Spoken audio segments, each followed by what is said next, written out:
Welcome to the deep dive. Today we're exploring something a little out there. Yeah. The idea of prayer as a form of energy or Huh. vibration. Uh-huh. You've got some fascinating source material from people who claim to actually perceive these subtle energies, and we're going to unpack what they've observed. Yeah, it's a perspective that challenges our conventional understanding of prayer. Right. Instead of simply words directed at a higher power, Uh-huh. what if prayer is actually a transmission of energy Yeah, with a tangible impact? exactly. We'll start by diving into how these individuals describe the actual feel of prayer in terms of vibration. Okay. Then we'll look at how these experiences seem to differ across various religions. Right. And finally, we'll get into the potential effects of prayer on both the individual and the environment. The goal is to provide you with a different lens through which to view prayer, one that might spark some insightful questions about your own beliefs and practices. Okay, so let's jump right in. When these individuals talk about prayer as a vibrational frequency, what are they actually describing? Well, their perceptions vary quite a bit. Okay. Some describe it as a ringing sensation within their own body, as if they're resonating with the prayer itself. Kind of like a tuning fork. That's a great analogy. Okay. Others report seeing beams of light ascending from Earth, Wow. carrying the intentions and emotions of the prayer upwards. That's pretty visual. Are there any accounts of actually hearing something during prayer? Absolutely. Really? Some individuals describe hearing ethereal melodies or powerful trumpet-like sounds accompanying certain prayers. Wow. One person even likened the sensation of prayer to a swirling vortex of words and music, almost like a symphony of energy. So it's not just feeling it, Right. it's seeing it and hearing it too. Yeah. That's wild. Uh-huh. And what about this idea of a code within Well, the frequencies? Can you elaborate on that a bit? one individual described perceiving specific patterns within these prayer frequencies, Okay. like a hidden language or cipher. They believe these patterns hold a deeper meaning, potentially revealing insights into the nature of consciousness itself. It makes you wonder if there's a whole level of communication happening that we're usually oblivious to. Right. It reminds me of those Tibetan monks who supposedly spend years training to see and manipulate energy. Right. There are documented accounts of Tibetan monks using focused intention to influence physical phenomena, Yeah. like raising their body temperature in freezing conditions. Wow. This suggests that focused intention like that found in prayer could have a real impact on the world around us. It makes you think about the possibilities. Yeah, But for now, let's move on to the differences observed in prayer across different religions. right. What can you tell us about that? One of the most interesting findings is that different faiths seem to have distinct energy signatures, so to speak. Okay. For example, one source described observing a group of Christians praying for a sick child. Okay. They reported seeing a blue light emanating from the group, which they interpreted as the collective hope and healing energy directed towards the child. So would that mean that Christian prayer generally has a blue energy signature? Not necessarily. Okay. It's more nuanced than that. Okay. Emotions and intentions play a big role. Right. But there are some general observations. Okay. For instance, Christian and Catholic prayers are often associated with blue, green, and white energies, Oh, okay. reflecting feelings of love, hope, and pleas for healing. And what about other faiths? Do they have distinct energy patterns as well? Yes. One source described Islamic prayer as having a powerful red energy. Red. Yeah. Okay. Which they attributed to the sense of submission and adherence to a strong belief system inherent in the practice. Red for intensity. Right? That makes sense. Uh-huh. Are there any other examples? One observation that sparked debate was the description of Jewish prayer at the Wailing Wall. Okay. The individual described it as a dense, Okay. almost stagnant energy, Interesting. questioning its effectiveness. So even though rituals and beliefs vary widely, Yeah. there seems to be a shared element of energetic transmission across all forms of prayer. Exactly. It's like a universal language of energy with different dialects depending on the faith and the intentions behind the prayer. This is all incredibly intriguing. Mhm. But the big question is, what does this mean for us? How does all this energy actually impact our lives and the world around us? So we're talking about prayer as a transmission of energy potentially with different flavors depending on the religion and the intentions behind it. Right. But how does this energy actually affect us? Right. What kind of impact are we talking about here? That's where things get really interesting.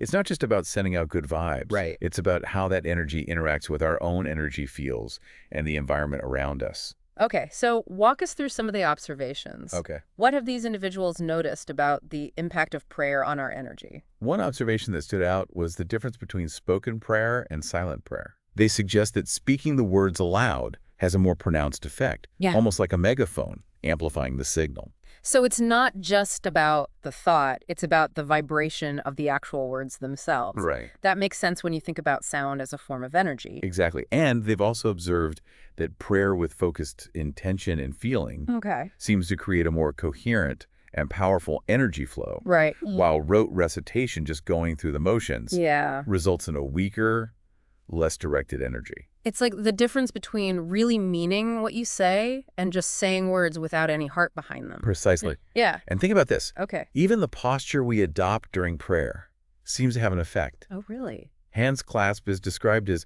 creating a closed loop, potentially focusing energy inward. So if you're looking for a more internal meditative experience, Right. that might be the way to go. Potentially. Kneeling, on the other hand, is described as a posture of submission, Okay. possibly creating energetic vulnerability. It's an interesting perspective. I've never thought about it that way before. Uh-huh. What about hands raised? A lot of traditions use that posture. Hands raised is perceived as a posture of openness and receptivity, allowing for a greater influx of energy. So the way we pray, the words we use, even our posture, all of these things can affect the energy we're sending out. Right. It's making me rethink my whole approach to prayer. Yeah. But there's another concept that I found a little unsettling. Yeah. This idea of energetic contracts. Right. What exactly does that mean? It's a fascinating concept. The idea is that when we pray, Uh-huh. especially when we're making requests, we might be unknowingly forming energetic agreements Oh, wow. with forces beyond our understanding. So it's like signing a contract without reading the fine print. Right. You might get what you asked for, but with some unintended consequences. That's a great analogy. And it's especially relevant when you consider that different types of prayer might affect different parts of us, not just our physical bodies. Wait, different parts. Are we talking about something beyond the physical here? Yes. Some sources refer to these as subtle bodies, Okay. different layers of energy that make up our being. Right. And they believe prayer can have specific effects on these subtle bodies.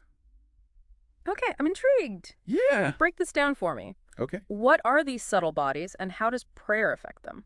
Well, one of the subtle bodies is the mental body, Okay. which encompasses our thoughts, beliefs, and mental patterns. Right. The sources suggest that prayer can either program the mind with specific beliefs, Oh, wow. almost like self-hypnosis, Okay. or it can quiet the mind, creating a state of receptivity to new ideas. So it's like choosing a radio station. Are we reinforcing the same old tunes or Yes. opening ourselves up to something new? Exactly. And then there's the emotional body, which, as you can imagine, plays a huge role in the energy we transmit during prayer. Makes sense. There's a big difference between prayers fueled by love and connection Uh-huh. versus those driven by fear and desperation. That makes total sense. Love and gratitude would create a very different frequency than fear and despair. Right. What about the other subtle bodies?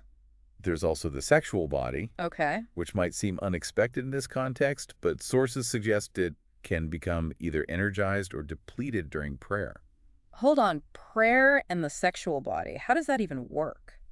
It's a complex topic, and the sources don't go into great detail, Okay. but they suggest that the energy dynamics of prayer can impact our sexual energy, potentially leading to feelings of empowerment or, conversely, a sense of depletion and manipulation. Whoa. Okay, that's a lot to unpack. Yeah, So it's not all sunshine and roses then. right. Prayer can have a downside too. Right. There's the potential for unintended consequences for both positive and negative effects, Yeah. depending on the intention and the forces at play. So we need to be careful what we pray for because we might just get it.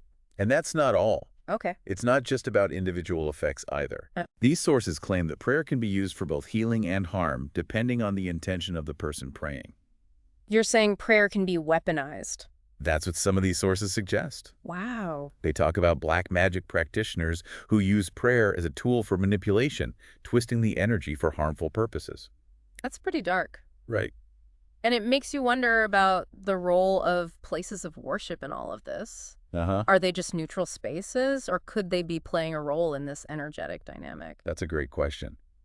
The sources describe church buildings as potential resonators or amplifiers of energy, capable of both enhancing spiritual experiences, and potentially being used for energetic exploitation. So the energy of the people within a church could be amplified by the building itself. Right. That's a powerful thought. Yeah. It makes you wonder about the history of these places and the intentions behind their construction. Exactly. Yep. And it adds another layer of complexity to our understanding of prayer.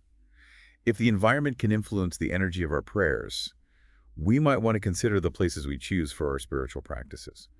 But let's pause here for a moment and reflect on everything we've covered so far.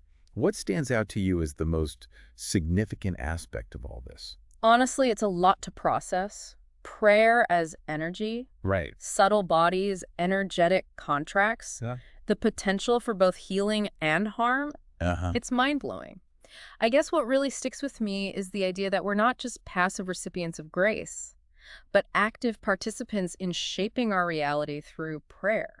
That's a key takeaway here. Yeah. We're not just sending out wishes, we're engaging in an energetic exchange with real consequences. So it's less about begging for favors and more about aligning ourselves with a higher power Right. to co-create a better reality. Exactly. It's about understanding the power of our thoughts, Right. emotions, and intentions, and using them consciously in our prayer practice. And if these individuals are right about the subtle energy dynamics involved, then the way we pray matters a great deal. Absolutely.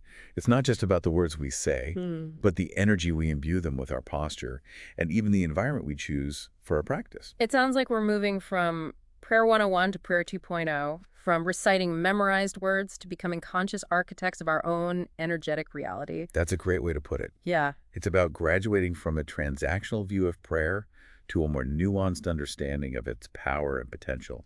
So instead of just rattling off a wish list to the universe, Right. we need to be mindful of our intentions, Uh-huh. the energy we're sending out, and the potential ripple effects. Precisely.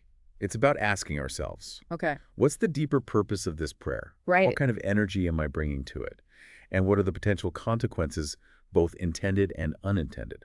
It's a lot to consider, but it also feels incredibly empowering. We're not just hoping for the best. Right. We're actively shaping our reality through focused intention and aligned energy. That's the beauty of this perspective on prayer. It's not about relinquishing our power, but about aligning it with a greater force for positive change. It's a beautiful and awe-inspiring concept. Yeah. And it makes you wonder what's truly possible when we tap into the power of prayer with this level of awareness and intention. That's a journey of discovery unique to each individual. Right. But I encourage you to reflect on your own experiences and beliefs about prayer in light of the information we've shared today. If any of this resonated with you, keep exploring. Dive deeper into these concepts. Experiment with different approaches to prayer. Really pay attention to what you're feeling and experiencing and see what unfolds in your own life. The world is full of mysteries, and the exploration of consciousness is just beginning. Right. Keep an open mind, trust your intuition, and never stop seeking. Beautifully said. And on that note, we'll leave you to ponder the mysteries of prayer and its potential to shape reality. Until next time, keep exploring, keep questioning, and keep diving deep.